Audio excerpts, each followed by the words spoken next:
Welcome to the Swarm. I'm glad that you have decided to stop by to see what the buzz is all about. Hey everybody, Skeeta here. Welcome back to the channel. I hadn't planned on doing this video, but some events this week changed my mind and led me in this direction where I really wanted to do something on this subject. The two reasons and really the main impetus for me wanting to do this were the following. One, if you remember the video I posted the other day to relaunch my channel, I had asked those of you that have been following the channel to put down in the comments section what you'd like to see from this channel as we move forward, and what kind of direction do you want me to take. Well, my daughter actually posted a comment that said she'd like to see do's and don'ts for people like herself who really aren't into firearms and who don't shoot that much. So I thought that was a great idea. And secondly, I have been following very closely, as I'm sure some of you have also, the tragic death of the airman on active duty in Wyoming who took off his sidearm, supposedly placed it on a table, and allegedly the gun went off and he was shot in the chest and tragically died.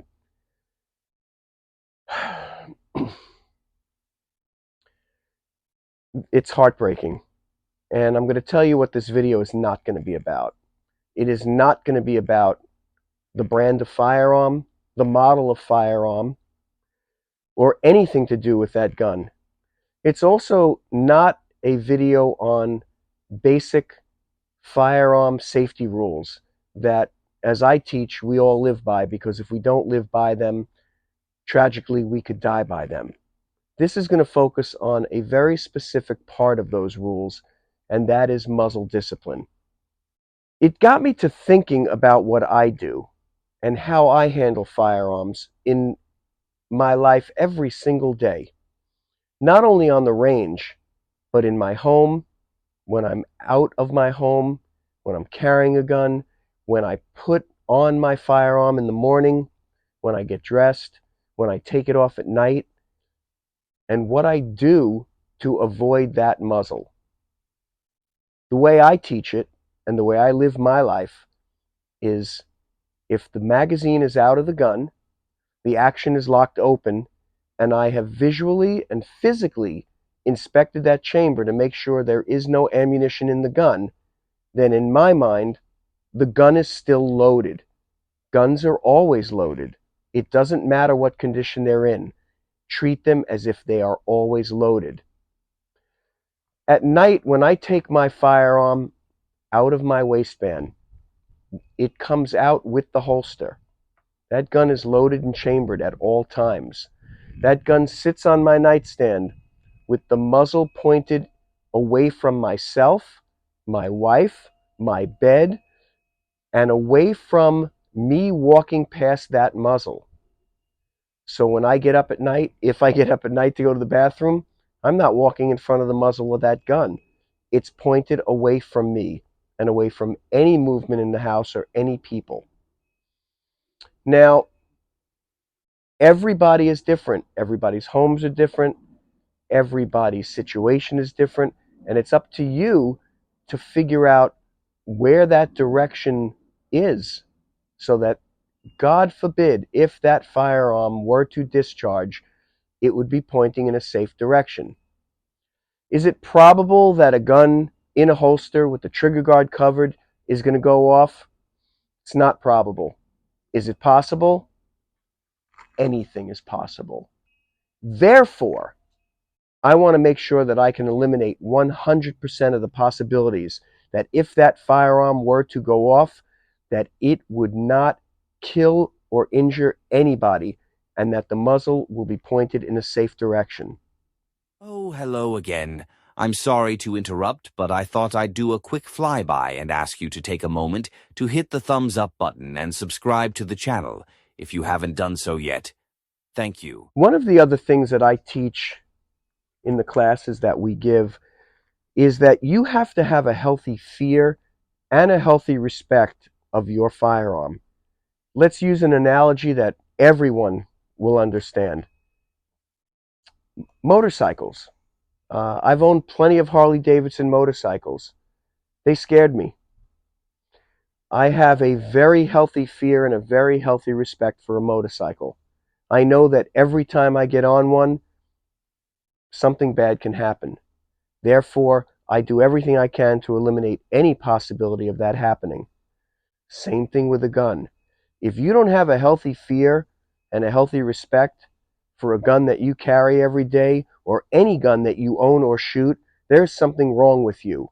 Another thing, how many videos have you seen of people appendix carrying and the gun goes off?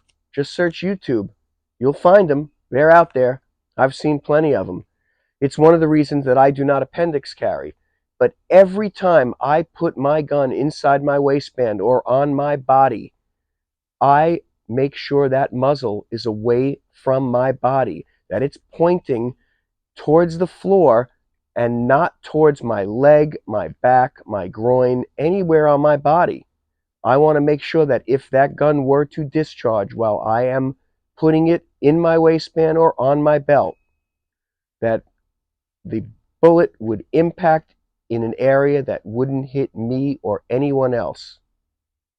As blessed as I was to spend almost 8 years running the range and training facility over at Darkstorm Industries, sometimes that blessing becomes a curse. You know, we always tell people that if you spend enough time in this game, you're going to see things you probably don't want to see. There are things that sometimes I saw in a week that most people would never see in a lifetime. One thing comes to mind while doing this video and talking to you about muzzle discipline is a gentleman that we had in the range. He was shooting 22, and as you know, 22 rimfire is basically a very unreliable cartridge. So he would be shooting his gun, and he would have the muzzle downrange, and he'd go bang, bang, click, and then he'd go like this and turn the muzzle towards his face. The minute we saw that, we intervened immediately, as quickly as we could, and tried to explain to him that misfire, or what you think is a misfire, could be a hang fire. You could end up getting shot in the face. Usually the response we get on the first time things like that happen is, what's a hang fire? Well, if you're around guns and you own guns and you shoot guns, you need to know what a misfire is, what a hang fire is, and what a squib is, because those could cost you your life. If you want to know the only time that I'm comfortable looking down the barrel of a handgun, that's when the barrel is out of the gun, like this. Outside of that, I never point the muzzle of a handgun at my face. Now with a rifle, it's a little bit different because most rifles you can't remove the barrel. So what I do is I won't go near the front of that gun until I have a rifle rod going from the breech to the muzzle and have that rod completely protrude out the front muzzle of that barrel, so I know that there's nothing in that barrel, nothing in that chamber, and nothing bad can happen. It's the only way. So how do we eliminate or at least minimize the possibilities of anything bad happening? Well, the way we do that is by never ever deviating from the basic principles that are core to what we do as a community, and that's our basic rules of firearm safety. I want to thank you for sticking with me through the end of this video. It's an extremely important topic that we need to talk about, even if it's uncomfortable to talk about. So remember, everybody, until next time, Skeeter out.